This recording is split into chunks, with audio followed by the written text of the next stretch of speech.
বাংলাদেশের সাবেক প্রধানমন্ত্রী ও বিএনপির চেয়ারপারসন বেগম খালেদা জিয়ার বিদাহী আত্মার মাগফিরাত কামনায় বরুড়া উপজেলার আগানগড় কলেজ মাঠে শোক ও দোয়ার মাহফিল অনুষ্ঠিত হয়েছে।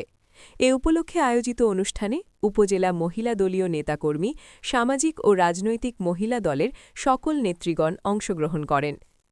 অনুষ্ঠানে প্রধান অতিথি হিসেবে উপস্থিত ছিলেন বরুড়া ৮ আসনের বিএনপি প্রার্থী জাকারিয়া তাহের সুমন।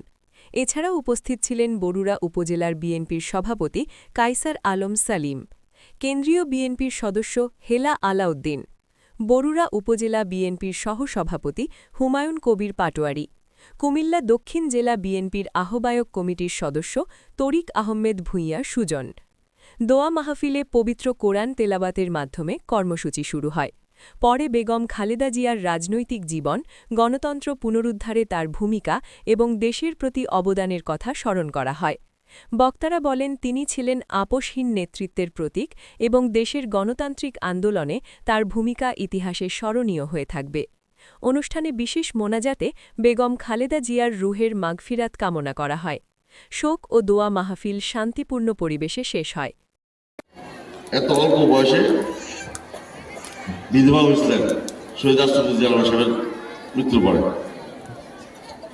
দুইটা নাবালক ছেলে নিয়ে আরেকবার মনে হচ্ছে যেন আমি আরেকবার এতে হইলাম দেশটিতে আমি খালেদা জিয়াকে হারাই। কারণ ওনাকে আমি মায়ের মতো শ্রদ্ধা করতাম। আপনারা দেখছেন মেঘনা টিভি, সত্যের সন্ধানে সবসময়। এছাড়া দেশ বিদেশের নিত্য নতুন খবর জানতে মেঘনা টিভির ফেসবুক পেজ facebook+megnaTV.bd তে লাইক দিয়ে আমাদের সাথেই থাকুন।